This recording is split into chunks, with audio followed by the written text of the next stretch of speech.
feels so good to be alive, and there's not a doubt inside my mind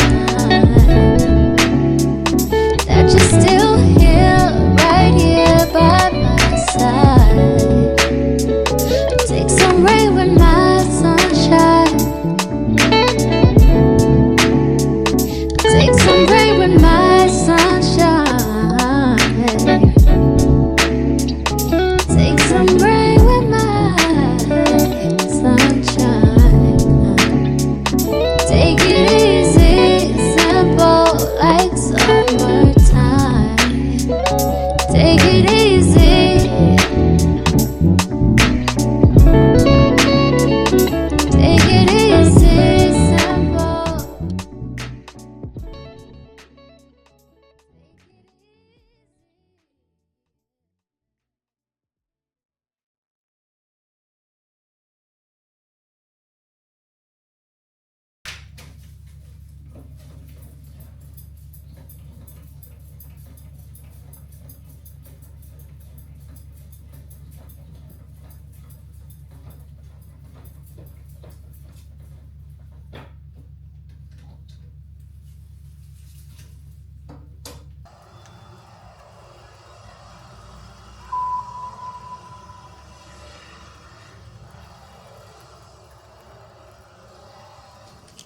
Bon les gars, il y a trop de choses à dire, il y a trop d'updates. Donc je vais essayer de compacter ça un maximum.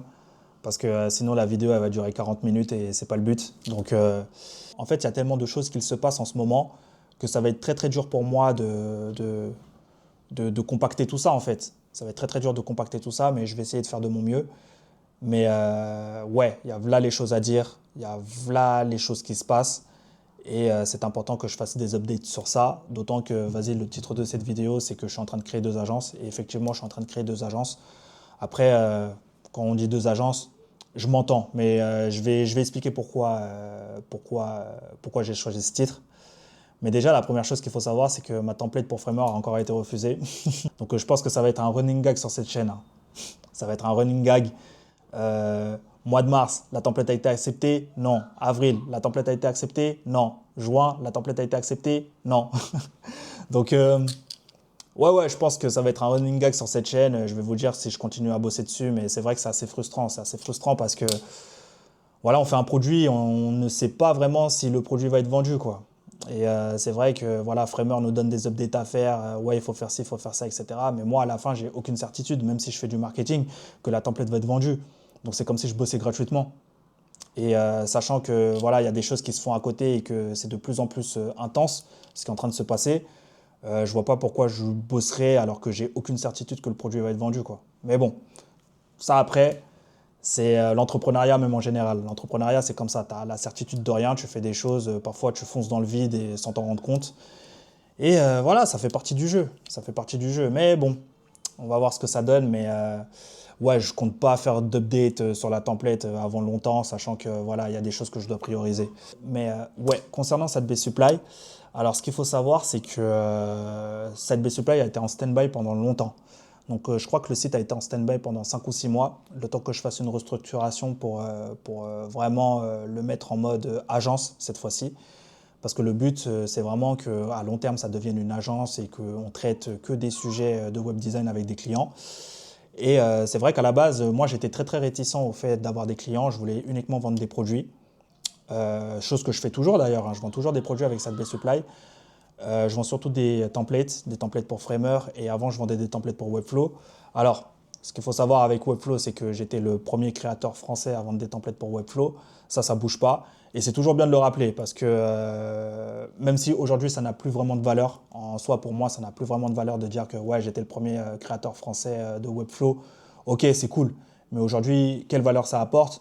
Bah, en vrai pas grand chose, hein. C'est juste histoire de dire, histoire de un petit peu bomber le torse en disant ouais c'était moi le premier et tout etc. Mais en fait bah, ça n'apporte rien de concret. C'est bien pour avoir un titre, mais à la fin ça change rien, quoi. Ça change rien à la qualité de ton travail, ça change rien à la manière dont tu fais les choses. Et de toute façon, comme j'avais dit dans un précédent épisode, tu auras beau être bon dans la création de templates, ça n'empêche pas que tu sois mauvais en web design ou que tu sois mauvais avec tes clients ou que tu sois mauvais même en web design en global, quoi. Ça veut strictement rien dire. Donc, faut faire attention à ça, mais c'est bien de le rappeler et c'est bien de le préciser.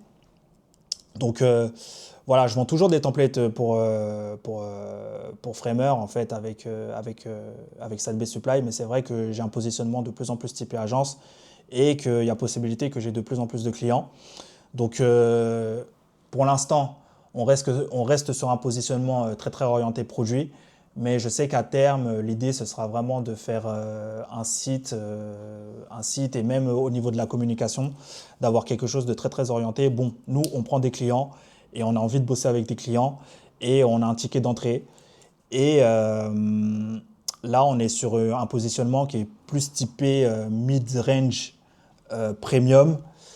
Du coup, ça nous permet d'avoir une cible beaucoup plus large et de pouvoir prendre des projets qui soient, certes, des projets toujours liés au design, à des designers, à des graphic designers et tout ce genre de personnes, mais également à des fondateurs, c'est-à-dire des personnes qui veulent créer leur SaaS, pouvoir faire des landing pages, etc.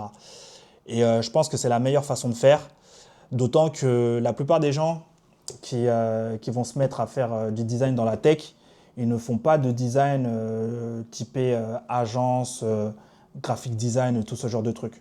Moi, je pense qu'il est bien de réunir les deux mondes et de faire en sorte d'avoir des projets tech qui soient tout aussi intéressants, mais qui soient tout aussi artistiques que des projets qui sont orientés portfolio, etc. Donc quand je dis ça, je m'entends, hein. Moi, je trouve que c'est un positionnement qu'il faut prendre, parce que les personnes qui bossent dans la tech, en tout cas en Europe, bah, ils sont un peu psychorigides. Et c'est vrai que ce serait bien d'avoir un truc qui permette de réunir un petit peu les deux. J'ai bossé dans la tech et j'ai bossé aussi dans des sphères hautement créatives. Donc ce serait bien de réunir les deux et de faire un projet avec les deux, qui ne soit pas trop cher à mettre en place, qui a en plus un positionnement bien précis, et le positionnement c'est Framer. D'autant que je suis devenu expert Framer avec le temps. Donc je pense qu'il y a un coup à jouer avec ça et je pense que je vais l'exploiter. C'est vrai que je me fermais les portes pas mal par rapport au fait d'exploiter tout ce que je sais faire en web design. Mais je pense que là, c'est bon. Je pense que là, on va plus fermer les portes, on va faire en sorte de foncer. Et s'il y a un truc à prendre, on le prend. Simple, efficace. Et voilà, on est sur un bon bail là. On est sur un bon bail, ça va bien débiter là. Je commence déjà à avoir des leads, je commence déjà à avoir des appels. Donc on va voir ce que ça donne avec le temps. Ensuite, on a Moshi Merci que je considère comme ma deuxième agence, mais en fait, c'est pas vraiment une deuxième agence. C'est juste pour le titre de cette vidéo que j'ai dit que c'est une deuxième agence. Mais c'est pas vraiment une deuxième agence en fait. C'est juste un site internet qui sert à me présenter en tant que fondateur, en tant que consultant et en tant que designer. Donc pour ça, il y a eu un site internet qui a été fait. Il y a également une galerie qui montre un petit peu ce que je fais en projet de design. Je ne peux pas forcément montrer ce que je fais en tant que consultant et en tant que fondateur. Mais par contre, il y a les sites internet qui le montrent, en tout cas en tant que fondateur. En tant que consultant, c'est un petit peu plus compliqué de prouver que tu es consultant et que tu sais de quoi tu parles. Mais c'est vrai qu'en tant que fondateur, étant donné que par exemple il y a Sadbase Supply et qu'il y a 2 autres projets qui vont arriver, là je pourrais vraiment faire comprendre que ouais, j'ai fondé des trucs et que ces trucs-là existent encore aujourd'hui. Donc on parle de deuxième agence, mais ce n'est pas vraiment une deuxième agence, même si j'accepte aussi des clients, mais que là, le ticket d'entrée sera beaucoup plus haut que pour Sadbase Supply, par exemple. Et que le but, c'est vraiment d'avoir un suivi vraiment sur l'espace même de plusieurs mois, voire même plusieurs années. C'est ce que je fais avec pas mal de personnes avec lesquelles j'ai bossé. Il y a eu un suivi sur plusieurs années.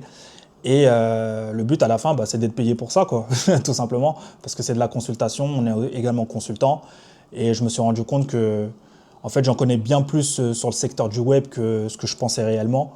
Donc, c'est un truc à vendre et je vais le vendre. Le but à la fin, c'est vraiment d'être en mode bureau d'études comme Porsche, quoi. Parce que je ne sais pas si vous étiez au courant, mais à la base, je kiffe les voitures. Mais j'aime aussi l'aspect business derrière les voitures. Et comment on vend une voiture, la stratégie qu'il faut adopter pour vendre tel ou tel type de véhicule, etc., etc. Et il s'avère que Porsche, en plus de faire leur propre véhicule, à la base, c'était aussi un bureau d'études et qui faisait des véhicules pour d'autres marques. Donc, il y a une marque comme ça qui s'appelle Multimatic. Et Multimatic, eux, ils font vraiment des véhicules de sport pour d'autres marques comme Aston Martin. Je sais qu'ils avaient fait des trucs pour Aston Martin, ils avaient fait des trucs pour Ford, des trucs vraiment, vraiment intéressants. Et le but, c'est de faire la même chose, mais uniquement dans le secteur du web et du design. Mais le but avec Moshi Merci, c'est vraiment d'être en mode, bon, s'il y a la possibilité de toucher d'autres secteurs que le secteur du web, bah vas-y, on prend. S'il y a la possibilité, bon, je dis ça comme ça, mais s'il y a la possibilité de faire de l'architecture, vas-y, on fait de l'architecture. S'il y a la possibilité de faire de la déco d'intérieur, vas-y, on fait de la déco d'intérieur. S'il y a la possibilité de faire un décor pour je ne sais quel concert, vas-y, on fait le décor pour je ne sais quel concert. S'il y a la possibilité de faire des clips, on fait des clips. Voilà. Le but, c'est vraiment de toucher à tous les secteurs à peu près plus ou moins artistiques et design et d'en faire quelque chose qui a vraiment du sens et qui a une direction artistique. Déjà, bah, par exemple, quand on regarde la galerie, bah, moi, je me focus surtout sur le design utilitaire parce que je pense que c'est ce qu'il y a de plus... en fait, c'est ce qui me parle le plus. Donc, du coup, si j'ai la possibilité d'offrir ce service-là et cette expertise à des clients, bah, je le fais. En tout cas, le but avec Moshi Merci et le but avec Sadbase Supply, c'est vraiment de créer un espèce d'univers. J'ai déjà fait avec ces vidéos, mais je veux le faire également avec mes boîtes, avec ce que je construis, avec ma façon dont je vois le design, etc. C'est vraiment de créer une sorte de sphère où on regroupe tout et n'importe quoi qui touche au design et que ce soit cohérent. Parce que moi, je kiffe la cohérence. Je suis un gars qui kiffe la cohérence. Je kiffe quand tout est bien ordonné, etc., que c'est réfléchi, que c'est pensé.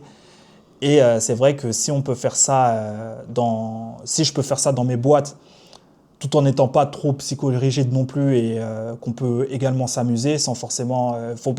parce qu'il ne faut pas que ça devienne une contrainte à la fin. Il faut que le travail, ça reste aussi... même s'il y a des trucs qui sont toujours relous, parce que c'est le taf, et le taf, c'est toujours relou, il doit y avoir des choses quand même qui nous plaisent un minimum. Donc c'est vraiment le but en fait avec ces boîtes, c'est vraiment de regrouper des choses, d'avoir un truc très très ordonné et d'être dans un délire, voilà, créer un univers quoi, tout simplement. Et quand l'univers sera créé, voilà, on pourra toucher à d'autres aspects que le web. Et c'est vraiment ça mon but à la fin, quoi. C'est de toucher à d'autres aspects que le web. C'est voilà, demain s'il faut faire une paire de baskets, on fait une paire de baskets.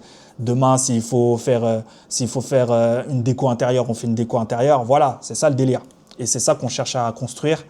Et voilà, devenir un bureau d'études. Devenir un bureau d'études comme Porsche et faire des trucs qui sortent du lot, qui ont quand même une certaine cohérence visuelle et que les personnes en fait m'appellent pour cette expertise. En tout cas, si j'ai un truc à vous dire et s'il y a une conclusion à faire sur tout ça, c'est les gars, misez sur vos forces. Hein. Misez sur vos forces. Misez sur vos forces et maximisez ces forces que vous avez, ces skills que vous avez à maximum. Parce que le problème en fait avec bon nombre de personnes, moi-même je faisais partie du problème à un moment. Le problème qu'il y a entre nous, les personnes qui bossent dans la création, c'est qu'on a tendance à trop se mettre de barrières. C'est normal de se mettre des barrières. Il faut se mettre des barrières parce que, vas-y, t'as pas envie de bosser avec un certain type de personne, t'as pas envie de bosser avec un certain type de clientèle, etc. Il faut se mettre des barrières. Ça fait partie du positionnement. C'est des choses, il faut le faire dans tous les cas. Mais quand je parle de barrières, je parle surtout de barrières dans le sens où on se met des barrières sur ce qu'on peut faire réellement, sur tous les projets qu'on peut créer, au lieu de justement prendre toutes les opportunités qui se trouvent devant nous et d'en faire quelque chose de cohérent. Ça, après, c'est ton rôle d'en faire quelque chose de cohérent. Mais tu peux le faire. Moi, je suis en train de le faire. Donc, tu peux le faire. Tout le monde peut le faire, en vrai. C'est juste que parfois, bah, faut sortir un peu, tout simplement, tu vois. Faut sortir un peu, faut prendre de l'inspiration, faut lire, faut regarder des vidéos. Et en fait, c'est ça vraiment Et aussi, il faut parler avec des gens. La plupart du temps, il faut parler avec des gens. Je pense que le fait de parler avec des gens, je pense que ça m'a plus aidé plutôt que le fait de me retrouver seul à regarder des vidéos, à faire des trucs, etc. Alors, je parle avec mes potes d'habitude, donc Lionel et Grise, mais il y a aussi d'autres personnes en fait qui parfois n'ont rien à voir avec le monde du design avec lesquelles je parle, et ça me donne aussi de l'inspiration. Donc, je pense que c'est important de ne pas s'enfermer, de ne pas rester dans un truc de designer à se dire « ouais, moi je veux faire ça, je ne veux pas faire autre chose ». Non, fais-le, tu vois, ça peut être une opportunité.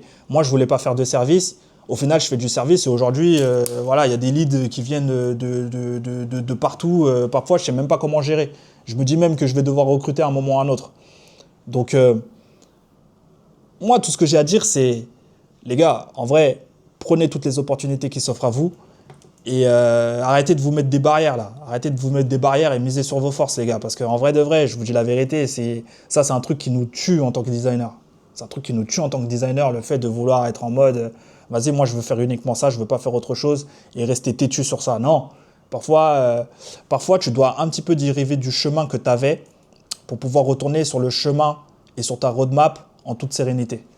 Donc, oubliez pas ces paroles. Faites en sorte de miser sur vos forces, d'autant qu'aujourd'hui, il y a l'IA, vous n'avez plus d'excuses, les gars. Franchement, je vous dis, il y a l'intelligence artificielle qui peut vous aider sur tout un tas de sujets. Alors, bien évidemment, l'intelligence artificielle fait aussi des erreurs. Vous devez de corriger ces erreurs, surtout si vous êtes expert dans ce que vous faites. Mais le fait qu'il y ait l'intelligence artificielle, en fait, ça démultiplie votre façon de travailler. Alors, bien évidemment, je pense que ça reste une solution qui ne va pas résoudre tous vos problèmes. Mais par contre, en termes de productivité, ça, on ne dira pas le contraire, ça aide. Ça aide à aller beaucoup plus vite, etc. Donc, ne loupez pas le coche avec ça. Ne loupez vraiment pas le coche avec ça parce que, en vrai, si vous ne prenez pas les opportunités et si vous décidez de rester dans votre truc, dans votre bulle, etc., alors qu'il y a des opportunités partout ailleurs, moi, c'est ce que je viens de voir. Hein. Moi, je viens de voir, j'ai relancé Sadbé Supply, j'ai lancé Moshi Merci, et je me suis clairement placé en tant que fondateur. Et là, ça m'a apporté plus de bien que quand j'étais en mode je faisais que des templates, etc. Parce que les templates m'ont également apporté des leads. Ça m'a apporté des clients, ça m'a apporté tout le reste. Mais c'est vrai que maintenant que je me place en tant que fondateur, en tant que consultant et en tant que designer, là, les gars, premier mois, février, c'est un truc de ouf. C'est un truc de ouf ce qui se passe là. Et pourtant, à l'ancienne, j'étais pas vraiment dans ce positionnement-là. J'étais plus dans le positionnement où je me disais, bon, vas-y, moi, je vais vendre des produits et puis fin, tu vois, je vais faire de l'argent et puis fin. Mais en fait, non, tu vois. En fait, non, j'avais tout faux. J'avais tout faux. Là, c'est clairement en mode, hey, je viens pour la bagarre. Et on est en mode, ouais, je suis fondateur. Et c'est la vérité, je suis fondateur. Je suis fondateur, je suis consultant, je suis designer. Et il ne faut pas avoir honte de ces titres-là. Il ne faut pas avoir honte de ces titres-là. Si vous pouvez faire les trois, vous aussi également. Si vous êtes créateur de contenu ou quoi que ce soit et tout, montrez-vous. Faites-le, montrez-vous et revendiquez-le. Revendiquez-le parce que personne ne le fera à votre place.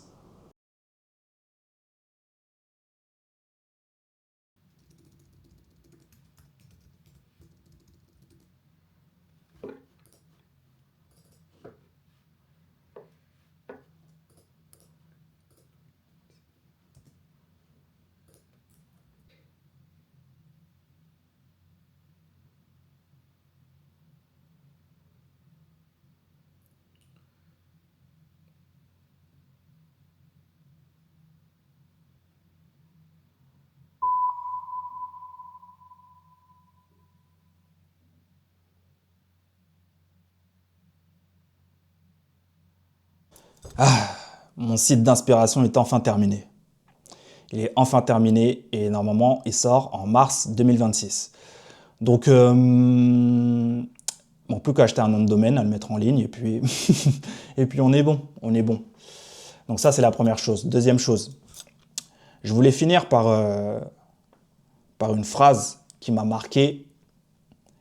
Et cette phrase, les gars, c'est Build once, sell twice. Phrase de Jack Butcher. Jack Butcher, je l'ai déjà présenté sur la chaîne, je crois. Mais si vous ne connaissez pas Jack Butcher, allez regarder ce que fait Jack Butcher. Et regardez ce que fait Visualize Value, parce que ça peut grave vous aider sur le fait de monétiser ses skills. Et je vais faire un parallèle avec une discussion que j'ai eue avec un frérot donc, qui s'appelle Charlie. Donc Charlie, c'est un photographe basé à Londres, mec trop fort. D'ailleurs, j'ai fait son site internet, donc il y a de fortes chances que j'en parle au prochain épisode.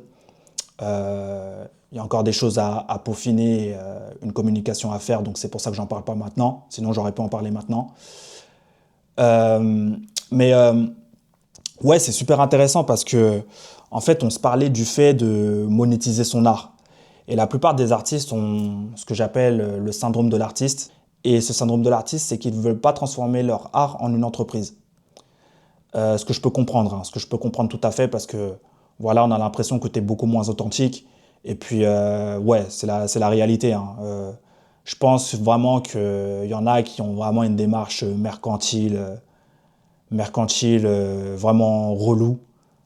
Mais ça reste, dans tous les cas, que l'art devienne du business, ça c'est un autre débat.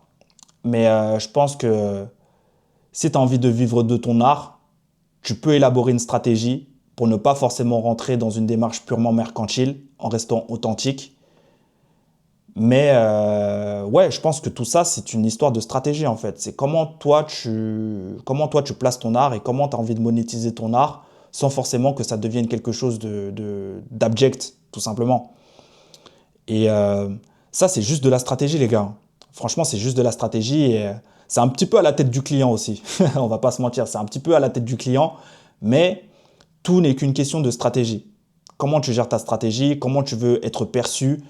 Euh, Est-ce que monétiser son art, c'est mal? Non.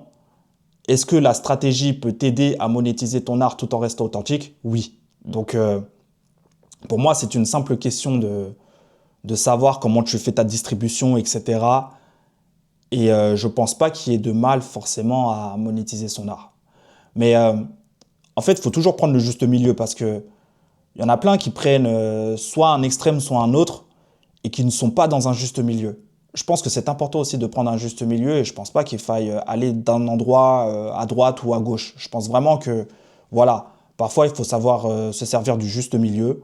Faut pas forcément dériver vers un côté ou de l'autre. Et il faut savoir avancer avec les armes que tu as. Et les armes que tu as, si tu as envie de rester authentique, bah, c'est de tout simplement avoir une stratégie. Une stratégie basée sur le long terme, pas sur le court terme. Parce qu'il y a beaucoup de gens qui ont des stratégies court-termistes et qui sont là, qui veulent juste voilà, pognon, pognon, pognon, au détriment de tout et n'importe quoi. Mais non, c'est pas une bonne stratégie, les gars. C'est pas une bonne stratégie. Il faut toujours penser long terme. Si vous pensez court terme, à un moment, ça va finir par vous tuer. Pensez long terme, soyez authentique et vous verrez que ça va fonctionner. Ça va fonctionner.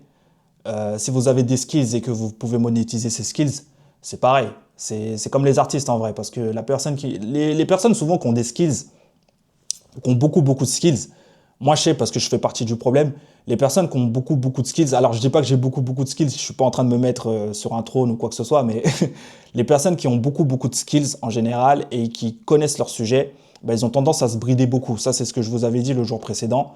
Ils ont tendance à beaucoup, beaucoup se brider.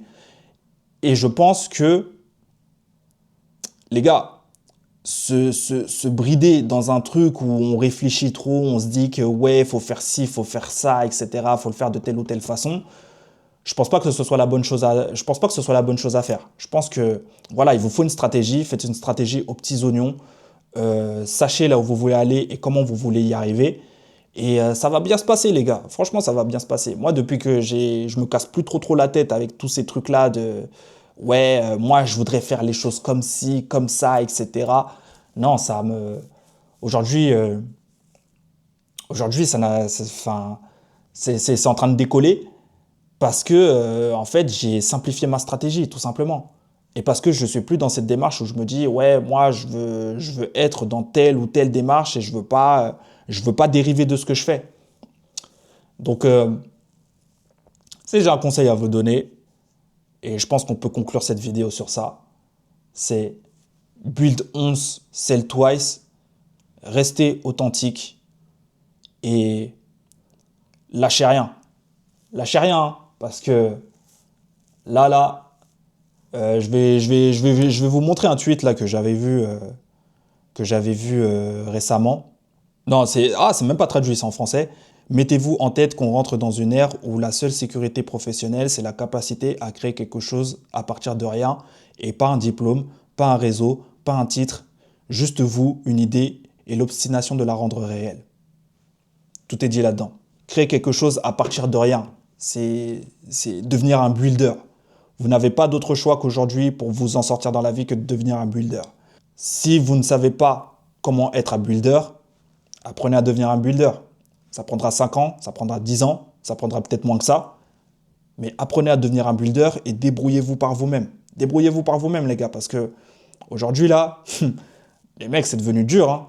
C'est devenu dur. Donc, apprenez à vous débrouiller par vous-même, restez authentique. Même si vous n'avez pas de diplôme, même si vous n'avez pas de réseau, si vous n'avez rien, bâtissez quelque chose et vous vous sentirez libre après. Je vous dis la vérité. C'est le meilleur move que vous puissiez faire. Bon, je vais arrêter de parler parce que sinon ça fait trop. Prochain épisode, on va parler du site d'inspiration. Je vais aussi vous montrer les dernières réalisations que j'ai faites. Prenez soin de vous et vous savez ce qu'il vous reste à faire. À plus.